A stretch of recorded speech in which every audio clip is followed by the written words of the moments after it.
but at night it lights up really nice. Jose Lugo says these tall metal towers quickly popped up after Brooklyn Battery Tunnel toll booths came down. We don't really know what's the purpose of this. It's a $100 million MTA project full of secrecy, with 18 of these for the tunnels and bridges. So what are they exactly? Are you saying you can't comment to me? You know, that's the MTA's man in charge of bridges and tunnels, Cedric Fulton, dodging our questions.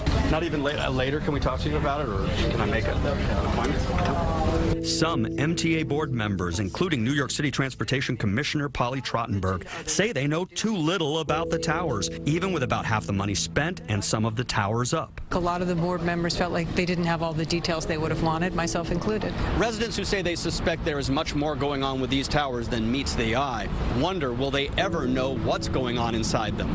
I'm going to guess it's probably not just a decoration. It's a bit mind-boggling that the MTA is approving $100 million for what appears to us to be big decorative pylons. John Caney is leader of the watchdog group Reinvent Albany. What we're asking for is transparency from the MTA. We demanded answers from MTA Chairman Joe Loda. Some of your own board members say they don't know the specifics. The base of these new pieces that are going up include whatever fiber optics are necessary for those homeland security items. In other words, anti-terror technology. Could it one day include facial recognition?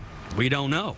He won't say. I'm not at liberty to discuss that. So watch as more of these expensive towers rise, with mystery tucked away inside them. In Lower Manhattan, Dave Carlin, CBS 2 News. Chairman Loda said all necessary homeland security technology remains in place at all crossings, even the ones that don't have the new towers just yet. Other story we're following today, King Salman of Saudi Arabia is set to make an historic visit to Russia. It's been considered controversial too, and also groundbreaking, as it's the first ever official trip of a Saudi monarch to Russia. He's set to meet for talks with Vladimir Putin. Jacqueline Vuga tells us what to expect. Saudi King Salman is coming to Moscow, and it's the first time in the kingdom's history that its monarch is officially visiting Russia. The trip's being heralded as a groundbreaking visit, and here's why. Numerous unprecedented energy deals are on the table. For one, Moscow and Riyadh plan a $1 billion fund to invest in a wide range of projects, from oil and gas to renewable energy. Plus, Russian firms are apparently discussing an agreement with Saudi energy giant Aramco for joint ventures on Saudi soil. Riyadh is also looking to invest in Russian gas production, which could benefit both countries. It's not all about the energy sector, but about developing relations between our countries and expanding business cooperation. Energy, though, is still a dominating theme. Russia and Saudi Arabia are the biggest oil-producing countries, and we could use our experience in the field for better effect and benefits for our states. Essentially, what it boils down to is two of the top players on the world energy market, responsible for a quarter of global oil production, are forging ever closer ties, which will definitely have a global impact. Cutting oil output is also on the cards, paving the way to extend a historic OPEC deal they helped to seal last year.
Someone gotta get them brakes though. That master cylinder.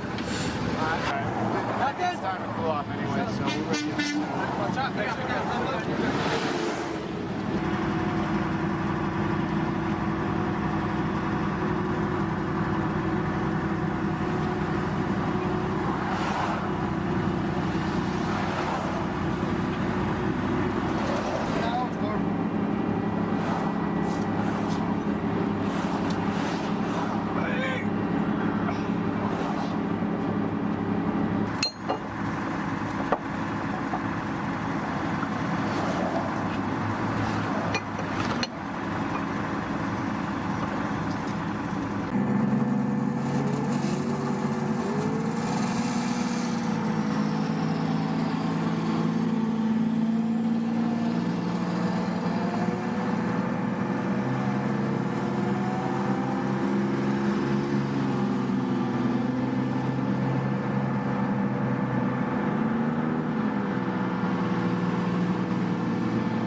North Korea's foreign minister says Donald Trump has declared war on Pyongyang and warned of countermeasures.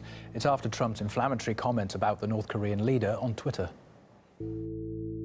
Since the United States declared war on our country, we have every right to take countermeasures, including the right to shoot down United States strategic bombers, even when they're not inside the airspace of our country.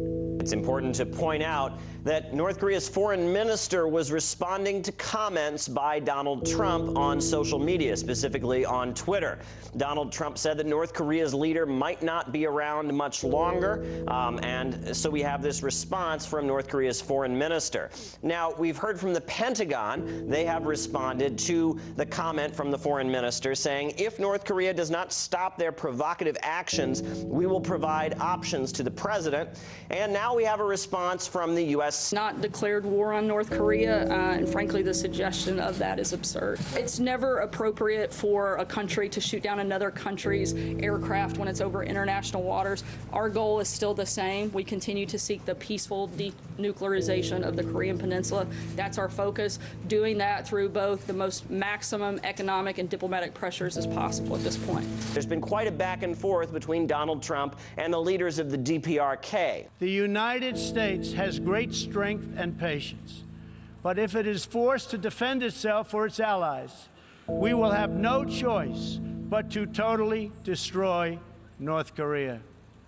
Rocket Man is on a suicide mission for himself and for his regime. What kind of measure will be taken is decided by our chairman of the State Affairs Commission, Kim Jong-un.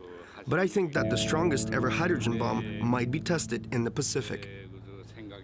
Now, it's important to note that at the beginning of September, North Korea tested its first hydrogen bomb, a much more advanced nuclear weapon than they previously have tested and proliferated. And furthermore, they're announcing at this point that they intend to carry out another test of a hydrogen bomb, but this time it will not take place within North Korea itself, but rather in the Pacific Ocean.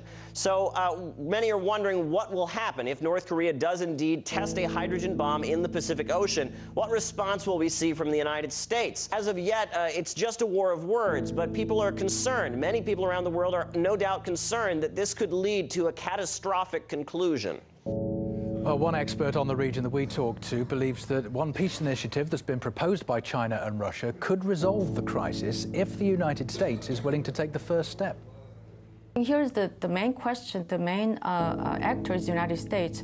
United States has been hesitant and also very resistant to accept the proposal. So I think if United States, especially Donald Trump, who actually when he was running for president, he said he's willing to implement new policy. He criticized, the Obama's hardline policy, and he even proposed a hamburger diplomacy with North Korea.